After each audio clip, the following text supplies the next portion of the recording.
Hey, beautiful souls. Welcome to Soulful Sista Space, the podcast where we talk life, love, liberation, and everything in between. I am your host, Angela Johnson Ayers, and this is the space where we heal loud, laugh hard, and we're going to live free, okay? Now, listen, before we get into today's topic, I just want you to just take a breath, all right, with me? Just breathe. Because, sis, if your day is anything like mine, let's be honest, the world is doing a lot right now, isn't it? So we're going to inhale some peace and exhale all that pressure we're carrying in our shoulders all week. All right, you feeling good? All right, now let's just get to the real, okay? Because for today's episode, I just got a question for you, okay? Is the state of the world zapping your sex drive, ladies? I mean, I just got to come straight off rip with it because I know y'all like, wait a minute. I know she's not talking this first episode of her podcast. Well, like I told you before, this is a podcast for grown women, okay? And I know a lot of y'all might be saved, sanctified, Holy Ghost filled, you the church women. But see, that's why I wanted to create this podcast because I feel like, especially in the church, we women, particularly Black women, we are taught to mask and to hide and to not be who we are in every facet of our life, right? It's okay to talk about sex, politics, pop culture. And that's what this podcast is about. We're not here to gossip. We're here to decode. We're not here to judge. We're here to justify and to really just grow and just bond with one another and realize that what you're going through, you are not alone. You know, I've spent a lot of times in my life feeling alone in whatever I'm feeling. And so I just want to remove the mask. And so the first topic I wanted to talk about was one that so many of you all just find so taboo, which is sex. And the reason I say that is because, you know, as a wife, I've been married for 20 years, but as a woman, for me, and not everybody is different, not everybody's the same. But for me, being intimate and having that urge and feeling sensual and wanting to have sex, um, is a lot of time is contingent upon my stress level, like what I'm feeling. If I'm exhausted, if I'm depressed, if I'm just worried, if I'm tired, then the last thing I'm thinking about is humping and bumping and pumping. You understand? And again, this podcast is not for little children. I'm just letting y'all know right now, okay? So if that's what you think it is, you're at the wrong place. Put the kids in another room and y'all come on, grown women, and let's talk. But so I was like, you know what? I bet. And then too, because I'm really interested and concerned about the present political atmosphere for both domestically and also geoglobally and geopolitically. So a lot of times when I see the leadership of our country acting in a way that is so opposite of how a leader should act, it really does affect me. And as you all get to know me better, you'll know a little bit about my past, but I am my biggest love was and always was politics. You know, I have a bachelor's in political science and master's in public administration. And so my goal was to one day run for political office. I had the privilege and opportunity to work for a senator. I worked for Dr. C. Dolores Tucker. And then I had the privilege of working in the White House. And so we'll get into all to that later. But my whole thing is, so when I read what's going on in the world, I see all this death, shootings, killings, everything crazy going in the world. It sort of like zaps my drive. Whereas in my guy, my husband, my man, my man, that don't affect them. Like they could be in the middle. My husband, this is no lie. I'm not lying to y'all. He had just had a surgery on one of his testicles. I know he's gonna be like, don't be telling my damn business, and he still wanted to get down and have me spank the monkey that evening. And I'm like, dude, the doctor said no, not for a week. I'm telling you, he could have the flu. Hell, he had corona and he still was ready to bump and grind. So for men, most men, it's not connected to our emotions, but sex for me is. So I was like, I'm gonna ask the ladies, my soulful sisters, if the state of the world is zapping your sex drive. So, you know, like between the bills, the stress, the news, and just trying to keep our sanity intact, a lot of women are saying, girl, I don't even have the energy to be sexy right now, right? And I found myself getting into a funk and a depression. Now, for me, you don't know my story, but I battled depression, anxiety for many, many years of my life. Okay. And so it is not hard for me to get into a sunken place. And so I have to like make myself, right? And so When the world feels heavy, a lot of times desire can start to feel like a luxury, right? But today, y'all, I want us to unpack why that happens. And more importantly, y'all, how to find our way back home to our bodies, our softness, our sensuality, and our pleasure again. Because again, these are areas where some of you women, you feel guilty for, or you've turned that part of you off. You've turned that sensual and sexual part of you off. Or you don't even feel that way, whether because you may have gained some weight or you went through a bad breakup or whatever is going on. You don't even realize that you still are a sensual and beautiful feminine being. And that's God given. You understand? So let's just start here. I'm better now, but like maybe a month ago, I went through it for a whole month. I was feeling disconnected from my body, right? Not just sexually, but I was feeling disconnected emotionally. And that's really not my imagination. That was for real, right? And so for me, even though when I feel disconnected from my sensuality and who I am as a woman, I'm married, so I'm not going to let my husband go but so long without me having sex with him because he's still a man. However, I don't want to just be doing it to please him, right?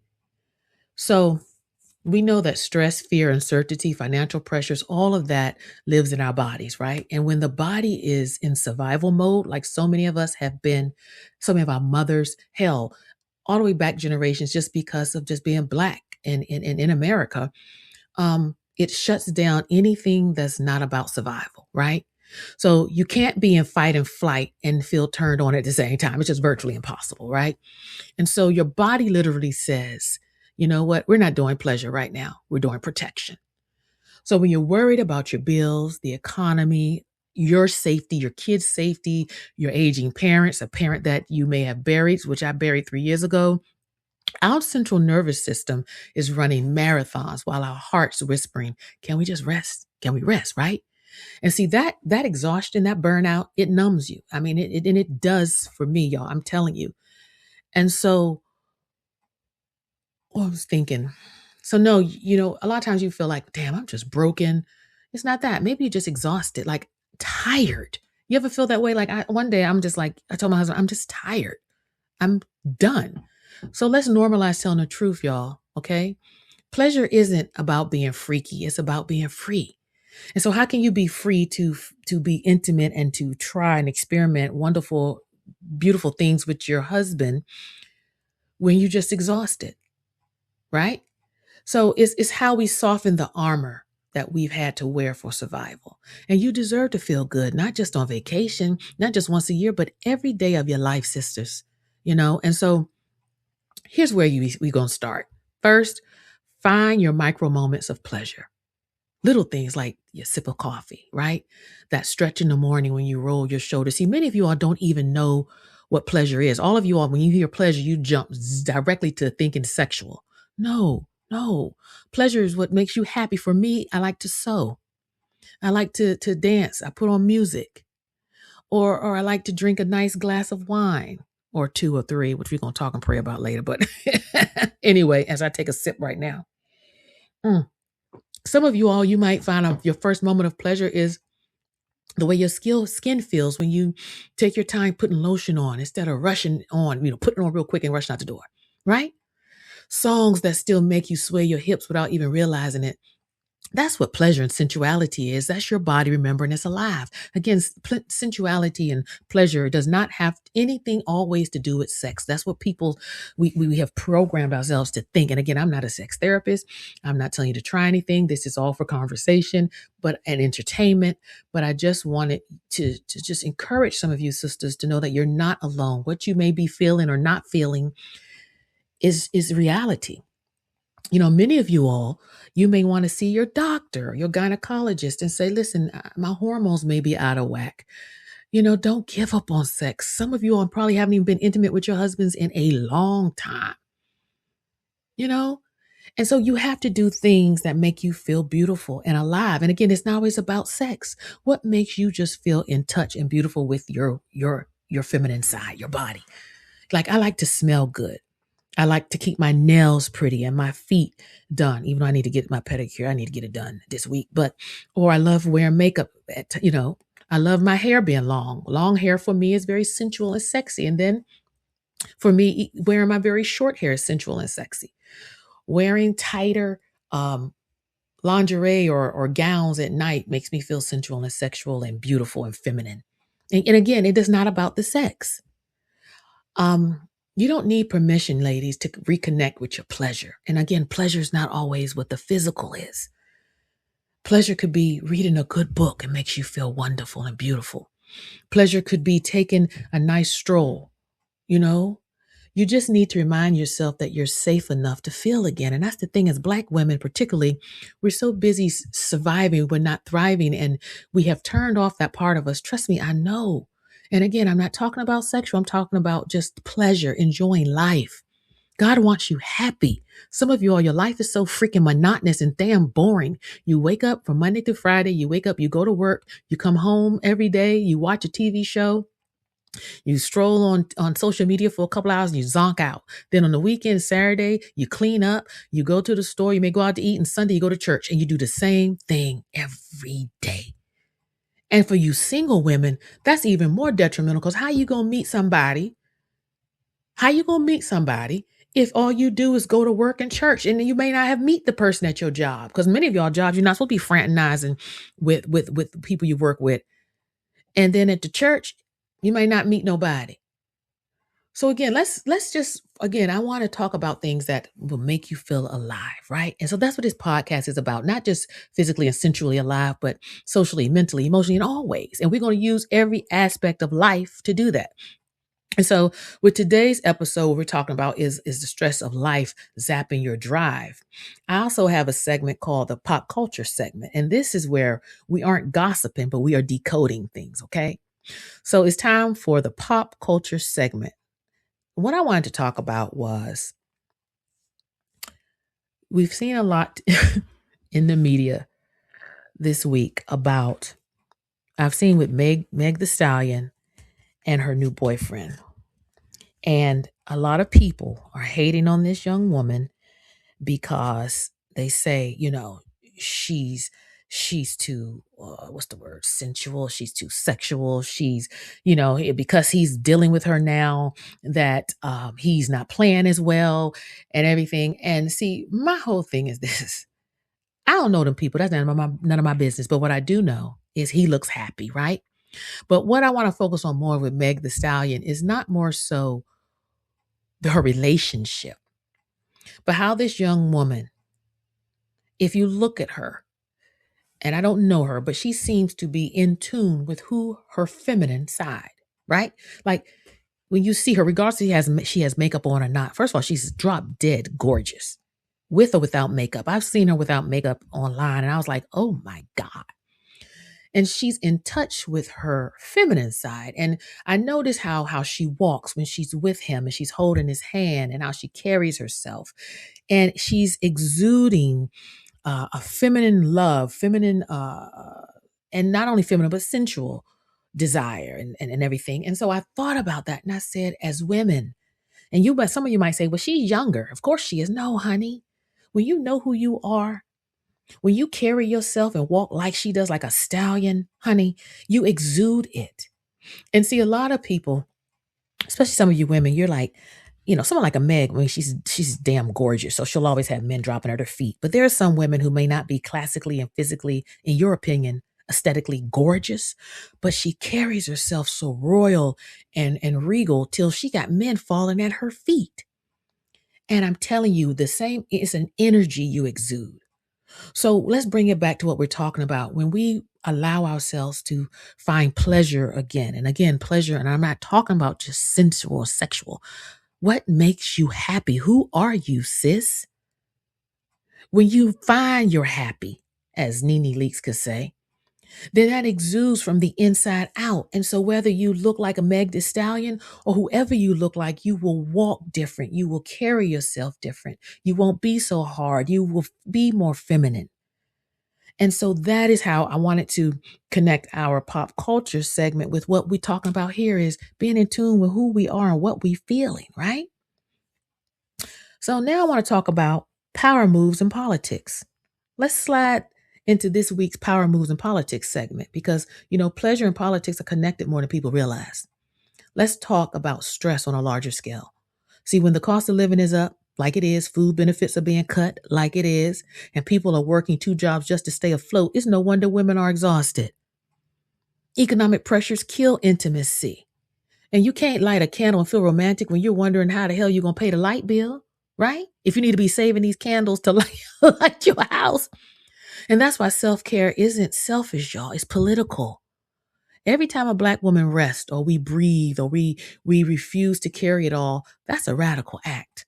That's why I'm saying I'm so proud of us, how we are not out here in these streets like some of the MAGA and all them wanted us to be. And then next thing you know, they shooting at us and carrying on. But that's also why we got to lift up our sisters who are out there carrying the fight like our Jasmine Crockett's. You understand? Because I saw her do an interview the other day and she was saying the pastor was doing an interview with her and asked her, how is your self-care? And she said it's non-existent. And I said, that's not good. You're going to burn out. And I don't know if she has a relationship or someone who can sew into her and pump into her, on all levels. And so we have to continue to uplift that sister in prayer and support. But it's important to take and have self-love. Because every time a Black woman rests and we breathe or we refuse to carry it all, that's a radical act, y'all. And so here's your power move for this week. Y'all ready? I want you to turn off the news one night or put your phone on Do Not Disturb and play your favorite music or dance in your kitchen or whatever it is, because joy is a form of resistance and pleasure is protest. And see, that's the thing. We as Black women, a large majority, have not been taught, especially in my age group. I'm 54, I'll be 55 in April. Many of us were taught we just have to keep grinding, sister. You get an education, you know what I'm saying? And you get all this education, you get a good jobs, and then you meet a man, you get married, you have kids, you could be every woman, you can do it all. And next thing you know, you like me, 2018, what was it, 2018, 2019, it was 2017, in a fetal position in my kitchen, having a nervous breakdown. See, that's what happens when you think you got to carry it all. We've been fed. And again, Black women have had to be strong out of survival, not because we wanted to and we want to be the man. That's where it pisses me off when men say that. No, nigga, I don't want to be the man. But this is what we're taught. Now let's take it back to the plantation, shall we? And I know everybody wasn't a slave here and everybody in America. I know that. But a large majority of us still have a slave mentality, even though some of your ancestors may not have been slaves. Because on the plantation, when they would sell that man or that woman, or they would sell those children, the woman had to learn to be strong. You snatch a woman's child from her arms and sell them to 5 plantations over in a whole nother state. It wasn't social media back then. It wasn't no GPS. You'd never see that child again. Either you had to be strong or you would die in the field because your heart was broken. So don't think that kind of strength and that kind of hardening of your heart and making you get survival techniques. It's sort of like, when you're walking on a barefoot on the ground after a while over and over again. And after a couple of years doing it, your feet get tough. That's how it is with Black women. We had to survive, so we had to get tough. It's not that we wanted to be bossy and men say we want to be the man. No, but hell, if you're not in the home or if we have to survive or have to work together and be strong because we not only fighting life and our own shit, but we fighting a white man, somebody's got to be strong with the kids. So we have to learn as Black women now, we're learning how to turn it off because some of us have that luxury to do so. Because we might have that man or that helpmeet to help us. Or we might have the financial means that we're not stressing and robbing Peter to pay Paul and we stressed and don't know where the hell the food gonna come from. So joy, yes, now some of us are now finally learning joy. We are breaking the cycles that our mothers were unable, many of them, to enjoy. My mother was 86 when she died. She was born in 1937. So do you understand what she saw? The freedom that I have as a woman, how I express myself, how we can work jobs and do whatever. In her time, it wasn't like that. Hell, women weren't allowed to vote until when? Without their husband. So come on, y'all. We as Black women, give ourselves a break. Hell, we've come a very long way. So sis, if you're wondering why you don't feel like yourself lately, remember your body isn't numb. It's just waiting for you to come home. You don't have to perform. You don't have to prove anything. You just have to be. And I'm talking to myself. So I want y'all to repeat after me. Repeat something after me. I want you to say, my body is safe to rest. Say that again, because I know y'all don't know that. You don't really feel that. You don't believe that. Your body is safe to rest. The second thing, you deserve to feel good and to feel pleasure. Whatever that looks like, physically, mentally, emotionally, socially, sexually, whatever that is, you deserve all of that. And third, pleasure is your birthright. Take that with you this week, ladies, and know that the world is going to be chaotic. It's been since the beginning of time, but our peace, our body, and our joy still belongs to us, y'all. It still belongs to us. Listen, I'm Angela Johnson Ayers, and this has been Soulful Sista Space, where you and me, we heal, we laugh, we love, and we learn. All right? Listen, until next time, take care of your souls, your softness, and your shine. I love you. Be blessed. Bye.